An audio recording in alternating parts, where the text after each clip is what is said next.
أهلا وسهلا فيكم أعزائي المشاهدين بحلقة جديدة وطبق جديد اليوم الشيف محضرت لنا طبق. وش هو يا شيف؟ سوب تاع الدجاج. سوب تاع الدجاج. وفيها حاجة سبيسيال ولا؟ لا، سوب تاع الدجاج عادية بصح بنينة إن شاء الله غادي تكون. إن شاء الله يا رب. هو كل شيء طيب بنين صراحة. شكرا. يعطيك الصحة شيف. روحوا المقادير؟ يلا للمقادير.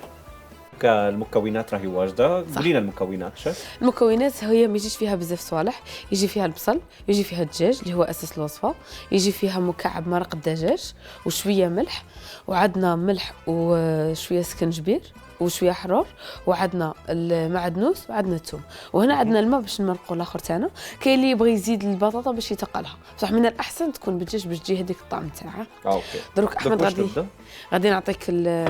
غادي نعطيك الماء والمكعب مرق الدجاج ديرهم يغلوا، باسكو كي نمرقوا السوب تاعنا لازم تكون الماء حامي. ديرها كامل؟ لا ليه ليش عليتي هادي لا ليه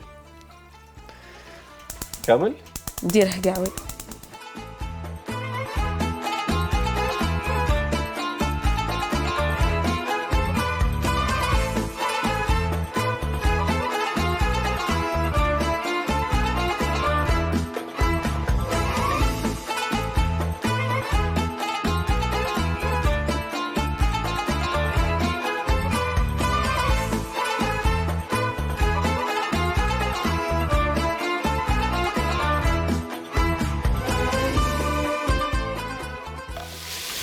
دروك كي نقلوا لاصوب تاعنا مليح نزيدوا هذاك الماء والمكعب تاع الدجاج نزيدوه هنايا.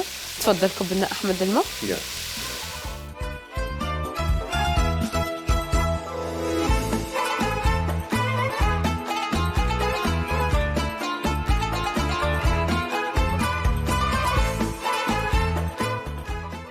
على نحط الماء سخون باش ما نحبسوش طريقه الطهي، باسكو هو راه يتقلى حامي. كي تكب الماء بارد تحبس شويه هذيك لا كويسون اللي تكون طيب، بصح كي تكب ماء حامي تزيد تكمل دوك شويه يولي يغلي وتبدا طيب لاصوب تاعنا. سي بون كيما هكا نقرعوها حتى طيب مليح ويكون الدجاج تاعنا طايب بيان ونرحوها ان شاء الله. ان شاء الله. انا والله مبسوط كثير. انا نستنى نخلص الحصه عشان نروح نحضر المسلسل تاعي. عندك مسلسلات؟ انا شريت التلفزيون تاع الكيوله تاع كوندور وكان ما شاء الله. انت كيفاش بتتابع شيء في رمضان؟ انا نتابع، ولكن صرا لي مشكل انه تخسر لي التلفزيون تاعي وما مازال ما شريتش واحد اخر. انا ننصحك بالكيو سيري تاع هذا جديد. جديد والله وقته يعني الصراحه. ان شاء الله وين. تلفاز كيوسيت كيولد من كوندور، ألوان زاهية، تفاصيل دقيقة، وسطوع قوي يخلي الصورة واضحة ومليئة بالحياة. الحركة سلسة وطبيعية باش تستمتع بكل مشهد وكأنك في قلب الحدث، سواء مباريات أو ألعاب. كل لقطة واضحة وسريعة بدون تقطيع. وحتى التليكوموند ذكية وقابلة للشحن، تتشحن بالطاقة الشمسية أو بالتايب سي، يعني ما عادش تحتاج اللي بي. مع جوجل تي في كل تطبيقاتك في مكان واحد، وتقدر تتحكم في التلفزيون بصوتك وبسهولة. كوندور كيوسيت كيولد، صورة أقوى، راحة أكثر، ومتعة بلا حدود.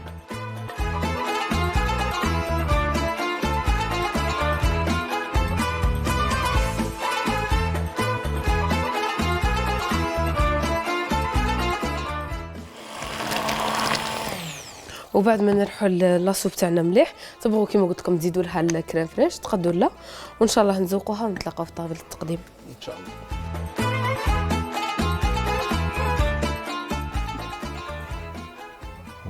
يعطيك الصحة شيف. شكرا. اللون والريحة والبخار اللي طلع سهي. يعطيك الصحة. شكرا أحمد. والله إن شاء الله تكون عجبتكم الوصفة وعجبتك أنت ثاني. يعني متحمسة أنا ناطري أدل لحتى أبدأ. إن شاء الله. يعطيك الصحة والله. شكرا. طبعا طبق اليوم نحن حضرناه بمنتجات كوندور، ولكن يا شيف أنا أنصحك نصيحة. لو حابة تشتري تلفزيون مثل ما حكينا قبل شوي، ما عليك غير تعملي سكان على الكيو ار كود اللي رح يكون موجود على الشاشة، لأني حيكون فيه التلفزيون وسلسلة التلفزيون اللي حكينا عنها. أي إن شاء الله. ودك صار وش صار عنا؟ وقت السؤال اليومي. سؤالنا لليوم بيقول: السلسلة اللي أطلقتها كوندور واللي تم ذكرها في الحلقة ما هي؟ شو اسمها؟ جاوبونا بالتعليقات، كثروا بالأجوبة لحتى تكونوا من الفائزين وتزيد فرصكم بالفوز إن شاء الله. إن شاء الله. وهيك أعزائي المشاهدين خلصنا لليوم الطبق والحلقة كملناها. موعدنا إن شاء الله غدا بطبق جديد وفائز جديد ومنتج جديد إن شاء الله. ووصفة جديدة. ووصفة جديدة إن شاء الله. صحة فطوركم. صحة فطوركم. Condor, prenez votre envol.